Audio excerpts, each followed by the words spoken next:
Muito bem. Na nossa aula do Zoom de hoje, nós trabalhamos medidas e comparações. Você conheceu medida de comprimento, medida de tempo e medida de temperatura, né?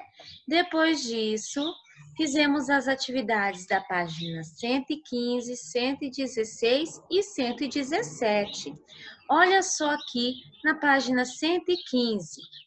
Bom, aqui nós temos a imagem de algumas crianças.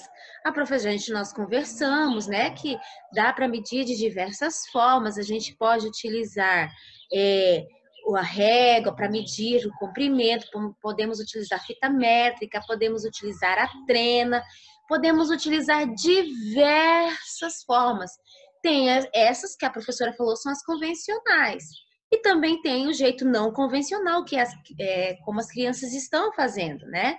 Elas estão medindo com o braço, podemos medir com as mãos, podemos medir com um pedaço de linha, né? Com barbante, com corda. Isso são medidas não convencionais, né? Que não tem um padrão. Falamos sobre isso também, falamos sobre padrão, né? Que o padrão é uma medida exata daquilo que nós pretendemos saber, né, qual é a metragem. Por exemplo, se eu vou utilizar a minha mão para medir alguma coisa, o padrão de medida é a minha mão. Se eu vou utilizar a régua, a trena ou a fita métrica, cada um tem o seu padrão, né? O jeito universal de medirmos alguma coisa são aquelas medidas convencionais, que é a régua, a trena, né? A fita métrica, que são medidas padrões para o mundo inteiro. Aonde você for, você vai encontrar as mesmas medidas, né? O mesmo padrão de medida. Aqui na página 115, está perguntando se as crianças vão conseguir medir o tronco com os braços, né? Lá foi dito que não. Por quê? Aí nós escrevemos. Porque precisa de mais criança, né? Para poder medir isso aí. Então, precisa de mais crianças. Então, para eles conseguirem fazer essa medida, precisa que tenham mais crianças aí, então, para poder conseguir, né? Na letrinha C, de que maneira você poderia medir o tronco dessa árvore? Você poderia colocar aí, né? As crianças, os alunos falaram sobre a régua, também foi falado corda, também fita métrica, né? E também a trena. Tudo isso foi falado na aula, né? Foram as sugestões dadas pelos alunos. Depois disso, a professora leu o texto da página 115 e 116, dizendo que antigamente, né? Esse texto diz que antigamente as pessoas, elas utilizavam as partes do corpo para medir, né? As mãos e os pés. Mas isso causava muita confusão, porque às vezes as pessoas não tinham o mesmo padrão de medida. A minha mão, o tamanho da minha mão não é igual ao tamanho da sua mão. E muitas vezes acontecia o quê? Confusão. Então, eles decidiram padronizar as medidas, né? Para fazer com que todos medissem as coisas da mesma forma. Aí, depois que eu contei essa historinha, que eu falei sobre isso, nós fizemos a atividade número 2. Aqui você ia precisar circular qual era o padrão, ou seja, o instrumento de medida que cada um desses aqui escolheu, né? O menino está utilizando aqui para medir a trave do gol, ele está utilizando os pés. Observa lá o pezinho dele. Tá um do ladinho, um atrás do outro. Ele está andando e colocando o pezinho na frente. Ele está medindo. O homem está aqui, olhando para o relógio, uma medida de tempo, né? Então, o instrumento que ele está utilizando é o relógio. E essa moça, essa mulher, está utilizando a balança para medir, né? Sempre que você desejar medir alguma coisa, tem que buscar sempre o quê? Um padrão, né? Se você vai usar as mãos, o padrão é as mãos. Se você vai usar a régua, o padrão é a regra, tá?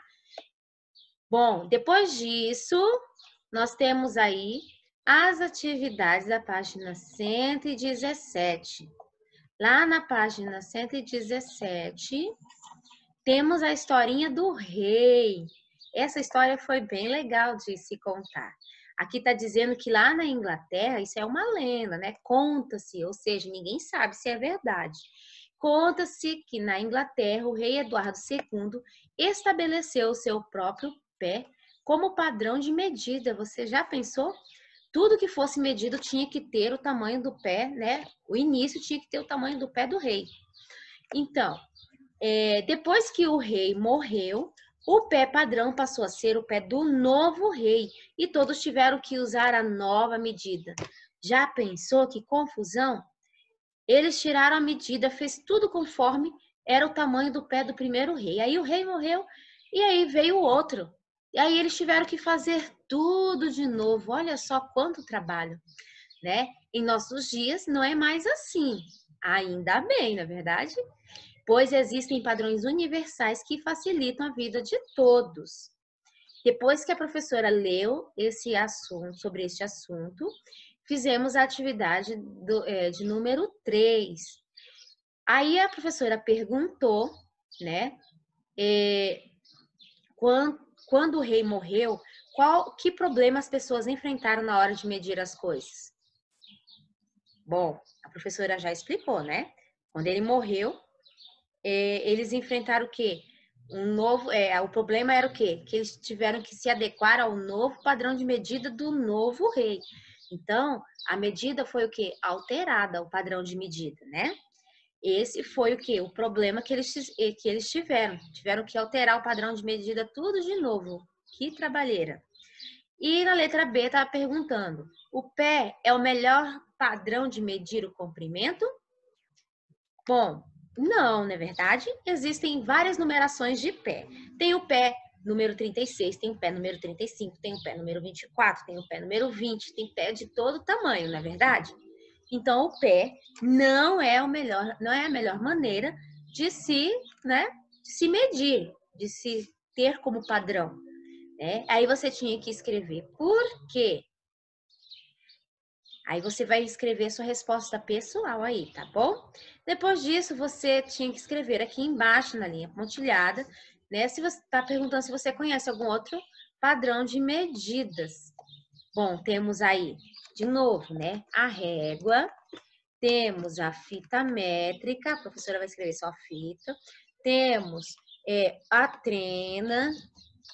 Temos, que mais? Temos a corda. E assim por diante. Você podia escolher 2 ou 3 e colocar aí, tá bom? A nossa atividade da aula do Zoom foram apenas estas páginas, né? E a professora explicou, então, a atividade que está na folhinha em anexo na plataforma. Nossa correção, então, de matemática vai ficando por aqui, tá? Faça um esforcinho. Participe da aula do Zoom, que tá bem legal, tá bom? Beijinho para você e até mais. Tchau, tchau.